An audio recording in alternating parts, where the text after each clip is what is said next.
Member for Kildonan and St. Paul. Thank you, Mr. Speaker. Thank you. And I rise today in recognition of the seriousness of the situation that Canada as a whole is facing. This nation is facing a crisis level that continues to escalate, and I'm very glad that we are having a democratic debate in this House on the paths forward. And over the last couple of weeks, Conservatives have begun to speak out for their citizens who have been suffering in silence for the last 2 years, all of those who've been severely harmed by many of the public health measures that was put in place to keep them safe. As we've repeatedly heard from the Prime Minister and the governing parties of this country, these measures were put in place first and foremost to keep Canadians safe.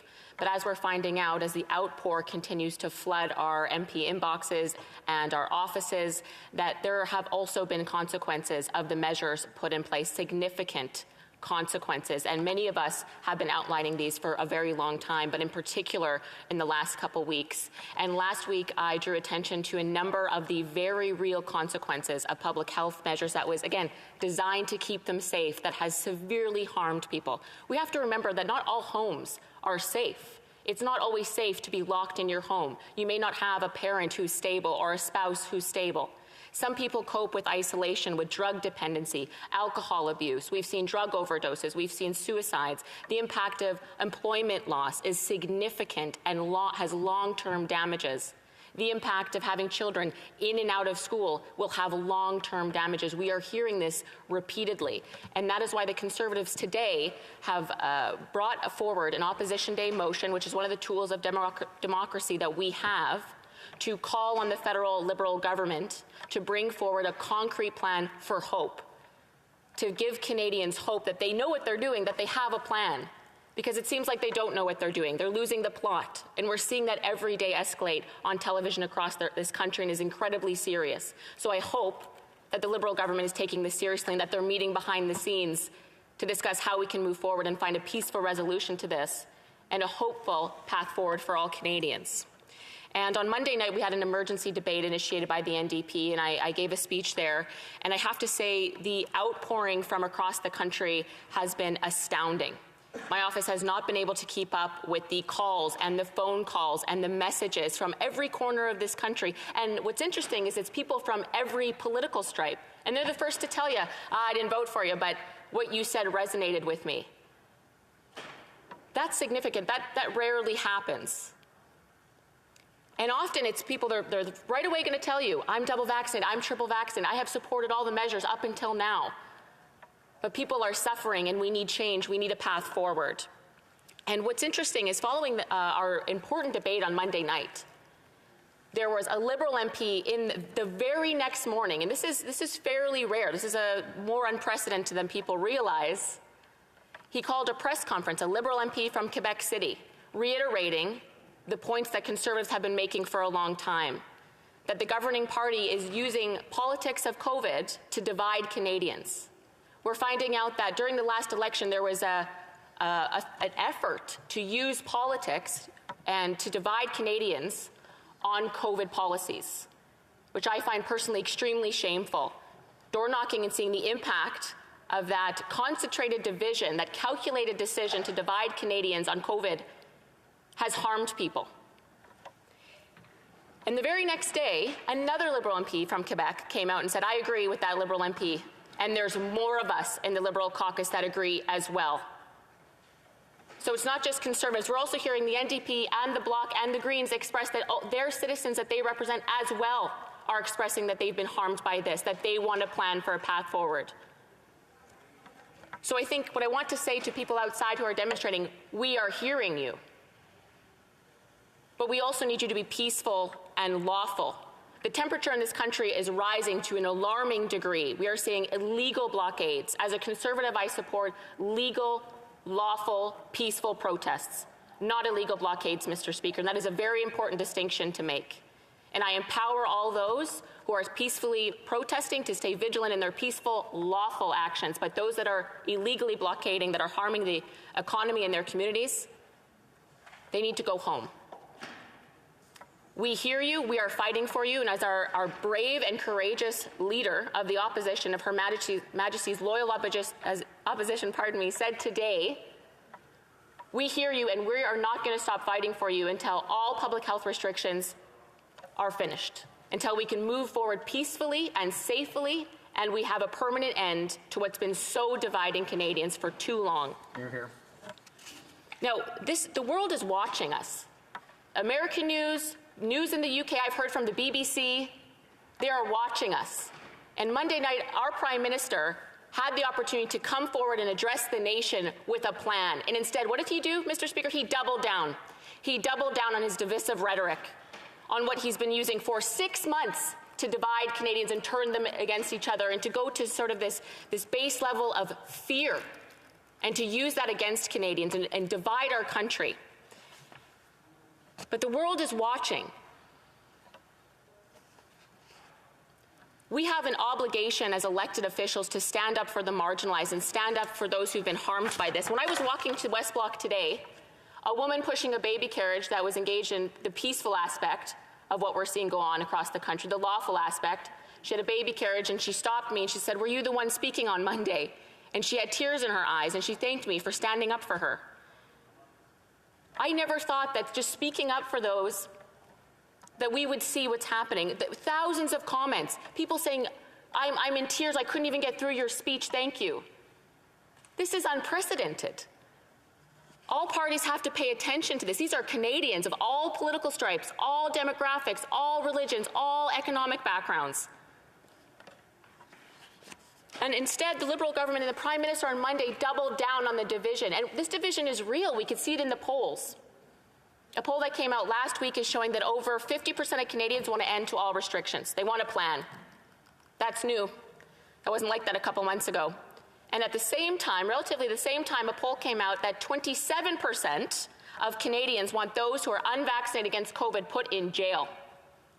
27% of Canadians want unvaccinated people put in jail. How far are we going to push this? How far is the Liberal government going to push this? Canadians are turning against each other, Mr. Speaker. And he's just doubling down when he should be a leader and coming forward with a plan for a peaceful resolution, a plan to give Canadians hope. A plan so that all these people can go home. That's what they want. They just want a plan to move forward. And that's what our Opposition Day motion is calling on the government. It is more than reasonable. We are giving them weeks of time to call the best experts in the country, put them around the table, and talk about solutions. And I've said this before, we are seeing so many other countries, highly advanced countries from around the world, say, we're opening up. We have all the tools. We've done all the work. We're listening to our citizens in Roe. But he can pick up the phone. He's the most powerful man in the country. It's in his control to do this. And to me, it's shameful that he's not. He's not moving forward. He's not showing unity. I've talked about building a bridge. Now it's time for him to step forward and build a bridge.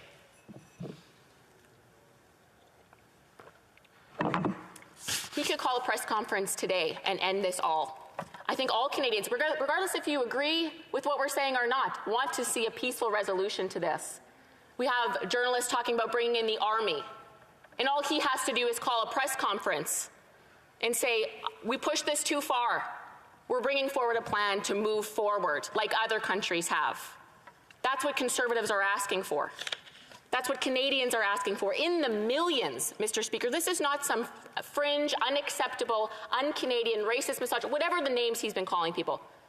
That's not what I'm seeing. I'm seeing women in baby carriages on the streets in Ottawa saying, thank you for standing up for us. Why can't he stand up for her? So I'm calling on the Liberal MPs, and I know there's more of them, to stand up and do what's right. Have courage. It's scary to talk about this. I was terrified the first time I was walking up to the House past the protesters saying, I'm going to actually talk about this for the first time in 2 years. Politicians have all been intimidated. Every time you open your mouth about this, we're getting intimidated and vitriol. But you have to have courage. I asked the Prime Minister to have courage, to have a heart, bring forward a plan. He can end this. He, again, is the most powerful man in this country. He can do this alone. Alone he can do this and unite us for the first time in 2 years. So I'm going to ask all members of Parliament to have courage, feel the fear, and do it anyway, Mr. Speaker. Thank you. Questions et commentaires, questions and comments.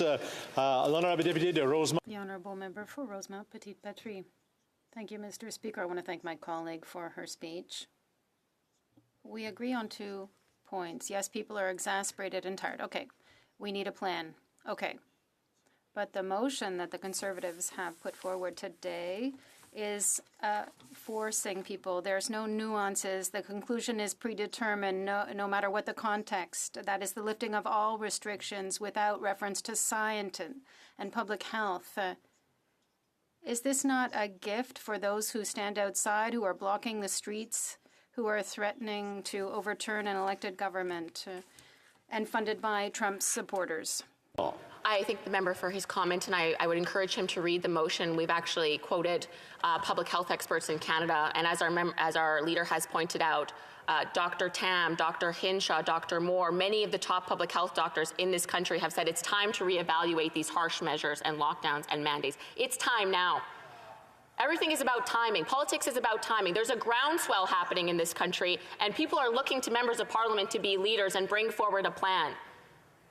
So many doctors on mainstream television are telling us we need to learn to live with this. It's time for a path forward, a peaceful resolution to this. And as I said in my remarks, I don't support the illegal blockades. Those need to come to an end. And for the peaceful, law-abiding citizens out there that are expressing their peaceful right to protest, we hear you, and we're not going to stop standing up for you until we see an end to these harmful mandates, Mr. Speaker. Questions et commentaires, questions and comments. L'honorable député de Thérèse. The Honourable Member for Thérèse de Blainville. Thank you, Speaker. I thank the Conservative colleague for her speech. We have said that we will support the motion, not for the fears of the rhetoric that we hear on both sides of the House, both from the official opposition and the party in power, but rather because it makes a lot of sense, that is, to ask the government to present a plan for the lifting, a gradual lifting of the restrictions and measures. I find it unfortunate that the government has no plan and doesn't intend to present a plan. And yet that's what we see happening everywhere else. And scientific evidence shows us that there is some predictability and that we can, in fact, begin to move forward. There is a mention of lifting all the measures. That's of concern. I want this to be based on scientific evidence, to be done gradually. We must not polarize, and that's not... Bill Donan, St. Paul. Thank you, Mr. Speaker. I'd like to thank the honourable member. I served on committee with her, so I appreciate her question, and I appreciate that the Bloc is supporting our motion, and I understand if they don't think it's perfect, but they understand the value in having a path forward, having a peaceful resolution out of this, having a plan for Canadians that are at the end of their rope. That's what we want to see. That's what we're asking for. And actually, our motion is more than reasonable. The date on it is February 28th to bring forward a plan. That's weeks away.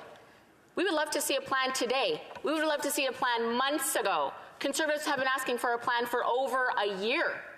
Our motion gives this government so much time. We have given them an off-ramp to save face, to move forward and present a plan. They have weeks. They could pick up the phone and call every expert in the world to develop a plan. And yet they're digging their heels in, Mr. Speaker. I don't understand it. Questions et commentaires, questions and comments. The honourable member for Winnipeg North. Short question and answer here. Yes, Mr. Speaker, I'm wondering if the member can just reflect on whether or not she feels that there's any sort of hypocrisy that might be planted within the Conservative Party when they are actually out promoting and encouraging the convoy. The honourable member for Kildonan, St. Paul. I think the hypocrisy that I'm seeing, Mr. Speaker, is a Prime Minister who yesterday said Canada has never been so strong and together as we are now. Does the Prime Minister not own a television, Mr. Speaker? Does he not drive by what's going on in our nation's capital? That is hypocrisy. a man that for years said diversity is our strength, who has won votes off dividing Canadians on their health choices of all things. That is hypocrisy, Mr. Speaker, and Conservatives are going to continue to stand up for Canadians who have been marginalized by this government.